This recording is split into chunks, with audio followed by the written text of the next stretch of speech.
कहानी एक ऐसी घटना पर आधारित है जो आए दिन समाज में लोगों की लापरवाही से घटती रहती है। एक शहर में बच्चा चोर की बहुत अफवाह फैली थी।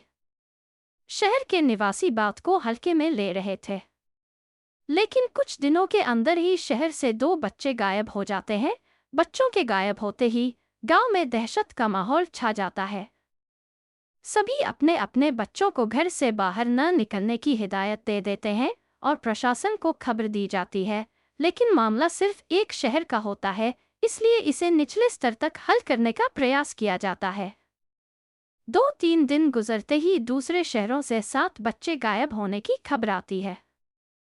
अब यह मामला बहुत ही गंभीर बन चुका था।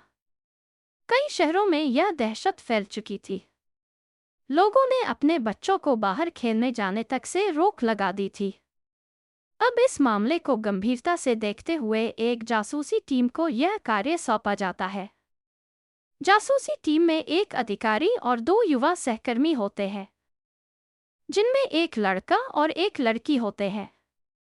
टीम मामले को बारीकी से समझने का प्रयास करती है और उन्हें एक विचार आता है, क्यों न किसी बच्चे को प्रशिक्षित करके बच्चा चोर गिरोह के सामने चारा बना के रखा जाए और जब वह लोग उसे उठाने आए तो उन्हें गिरफ्तार कर लिया जाए। लेकिन यह काम जोखिमों से भरा था, जिसमें एक मासूम बच्चे की जान को खतरा भी हो सकता था। इस वजह से इस काम के लिए आधिकारिक सहमति नहीं दी जा सकती। जासूसी टीम को दायरों के बाहर रह करके भी कुछ काम करने पड़ते हैं, इसलिए उन्होंने यह काम गुप्त तरीके से करने का इरादा बनाया और जिस शहर में ज्यादा घटनाएं हो रही थी, उस शहर के एक बच्चे को ढूंढने निकल गए। काफी देर तक टीम पूरे शहर में घूमती रही, लेकिन उन्हें कोई ऐसा बच्चा नहीं मिला जिसके माता पिता यह कार्य करने के लिए तैयार हो। स्वाभाविक बात है, कोई भी इंसान अपने बच्चे को ऐसे जोखिम में जाने नहीं देगा। लेकिन तभी टीम को एक बच्चा नजर आता है जो रेल की पटरी के किनारे होता है। उसकी हालत बहुत ही दयनीय दिखाई दे रही थी। जैसे ही सारी टीम उसके पास पहुंची, वह बच्चा खड़े होकर पूछता है, अंकल आप लोग कौन हैं? जासूसी टीम एक दूसरे को देखकर मुस्कुराती है। उन्हें लगता है, चलो इस शहर में एक तो हिम्मत वाला बच्चा है जो हमसे इस तरीके से सवाल पूछ रहा है। और वह बच्चे को कहते हैं, बेटा क्या तुम्हें बहुत से खिलौने चाहिए? बच्चा खुश हो जाता है और बोलता है, जी हाँ, क्यों नहीं, लाइए दीजिए। लेकिन तभी जासूसी टीम में शामिल लड़की कहती है, बेटा खिलौने तो यहाँ नहीं है, तुम्हें हमारे साथ चलना होगा और वहीं जाकर तुम अपने मन के खिलौने पसंद कर लेना।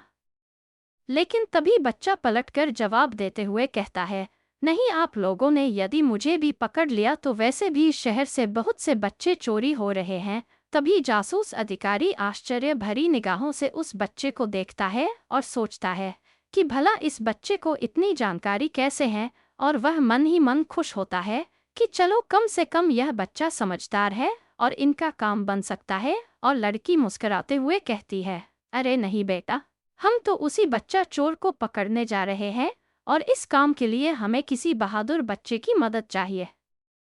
तभी वह लड़का पलटकर कहता है, मुझसे बहादुर तो यहाँ कोई भी बच्चा नहीं मिलेगा आपको, मैं आपकी मदद कर सकता हूँ। बच्चे की इतनी बहादुरी वाली बात सुनकर जासूसी टीम के हौसले बढ़ जाते हैं और वह बच्चे को लेकर अपने अनुसंधान केंद्र पहुँचते हैं। अंदर आते ही बच्चा चारों तरफ ताज्जुब के साथ देखता है और पूछता है, इतनी बड़ी बड़ी मशीनें और यह कंप्यूटर आप लोगों ने क्यों लगा रखे हैं? जासूसी टीम के अधिकारी बच्चे से कहते हैं, बेटा अंदर चलो, तुम्हें सब पता चल जाएगा। अंदर पहुंचते ही वह बच्चे को कंप्यूटर में एनिमेशन के जरिए सारी योजना को समझाने का प्रयास करते हैं। बच्चा बहुत होशियार होता है और वह जल्दी से सभी बातों को समझ जाता है।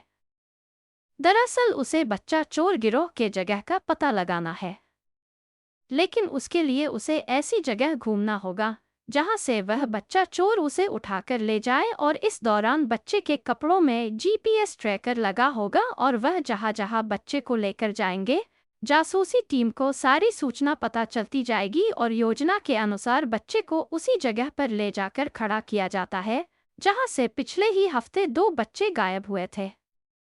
बच्चा काफी देर तक सड़क में टहलता रहता है और थक करके वही सड़क के किनारे बैठ जाता है। वहीं थोड़ी ही दूर जासूसी टीम भी उस बच्चे के ऊपर नजर रखे हुए थी। सुबह से शाम हो जाती है, लेकिन उस बच्चे के पास कोई नहीं आता और जासूसी टीम निराश होकर के अपना सेटअप बंद कर देती है और धीरे से गाड़ी बच्चे के पास ले जाने लगती है। लेकिन जैसे वो लोग बच्चे के पास पहुंचते हैं, बच्चा वहां नहीं होता। सारी टीम चिंता में आ जाती है। तभी जासूसी टीम के अधिकारी टीम के बाकी सदस्यों को आदेश देते हैं, जल्दी से वापस अपना सेटअप स्टार्ट करो और जीपीएस से उसकी लोकेशन ट्रैकर पर देखो। वह बच्चे को अभी ज्यादा दूर तक नहीं ले गए होंगे। लेकिन जैसे ही वह जीपीएस ट्रैक करने के लिए लैपटॉप खोलते हैं, उनकी चिंता और बढ़ जाती है, क्योंकि ट्रैकिंग खत्म हो चुकी थी और अब उन्हें भी नहीं पता था कि वह बच्चा कहाँ है। और यहाँ दूसरी तरफ वह बच्चा गाड़ी की डिक्की में होता है। उसकी आंख में पट्टी बंधी होती है। दरअसल जैसे ही जासूसी टीम अपना सेटअप बंद कर रही थी, उसी समय बच्चा उनकी रेंज से थोड़ा दूर आ चुका था और उसी समय बच्चा चोर गिरोह वहीं से गुजरा था और अकेले घूमते हुए बच्चे को अपने साथ ले गया। बच्चे को ले जाकर एक अंधेरे कमरे में बैठा दिया जाता है। उसकी आंखों में पट्टी और हाथों में रस्सी बंधी हुई थी।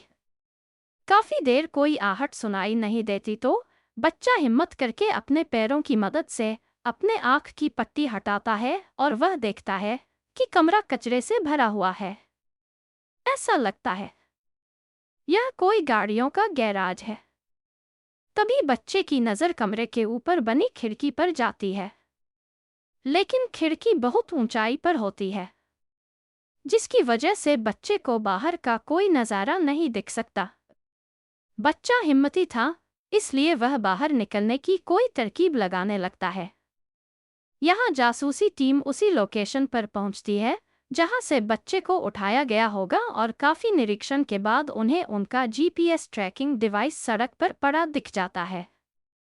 उन्हें समझ में आ जाता है कि बच्चा चोर गिरोह जरूर बच्चे को अपने साथ ले गया है। इत्तेफाक से जासूसी टीम भी उसी दिशा में कार से जाने लगती है जहां बच्चा चोर गिरोह गए थे और यहाँ बच्चे को एक तरकीब सूझती है। वह कमरे में रखे हुए कार की बॉडी के एक टुकड़े को धीरे से घसीट कर लाता है और खिड़की के नीचे दीवार से टिकाकर रख देता है और धीरे से दीवार का सहारा लेते हुए खिड़की तक पहुंच जाता है। जब वह बाहर झांक कर देखता है तो उसे यकीन नहीं होता। यह कोई गैराज नहीं, बल्कि एक बहुत बड़ी बिल्डिंग थी, जिसकी ऊपरी मंजिल पर इस बच्चे को रखा गया था और इसी बिल्डिंग में बहुत से बच्चे अलग अलग जगह में बंद थे, जो पहले बच्चा चोर गिरोह द्वारा उठाए गए हैं। बच्चा घबराकर नीचे उतर आता है। तभी वह सोचता है कि क्यों ना कोई वस्तु खिड़की से बाहर की तरफ फेंकी जाए, जिससे किसी को यहाँ का पता चले, और वह एक छोटा सी लोहे की कील उठाकर बाहर फेंकता है। कुछ देर बाद एक कील और उठाकर फेंकता है और वह ऐसा लगातार करता रहता है। तभी नीचे जा रहे होते एक आदमी के सर में छोटा सा लोहे का नट लगता है और उसके सिर से खून निकलने लगता है। वह पब्लिक को इकट्ठा करता है और कहता है ऊपर से किसी ने उसे लोहे का टुकड़ा मारा है। और जब भीड़ इकट्ठी होती है तो उन्हें भी यह पता चलता है, क्योंकि नीचे बहुत से लोहे के टुकड़े बिखरे हुए थे और काफी देर तक भीड़ ऊपर की तरफ देखने लगती है। तभी उसी खिड़की से एक टुकड़ा और नीचे गिरता है और भीड़ को पता चल जाता है कि किस कमरे से यह हरकत की जा रही है। सारी भीड़ भागते हुए ऊपर बिल्डिंग में पहुंच जाती है, लेकिन बच्चा चोर गिरोह उन्हें अंदर आने नहीं देता। तभी भीड़ को कुछ अंदेशा होता है और सभी लोग भागते हुए ऊपर जाते हैं। ऊपर पहुंचते ही उन्हें उस कमरे से वही बच्चा मिलता है और भीड़ को सारी बात पता चल जाती है। भीड़ बच्चा चोर गिरोह को अपने कब्जे में ले लेती है और बात फैलते ही जासूसी टीम भी वहां पहुंच जाती है।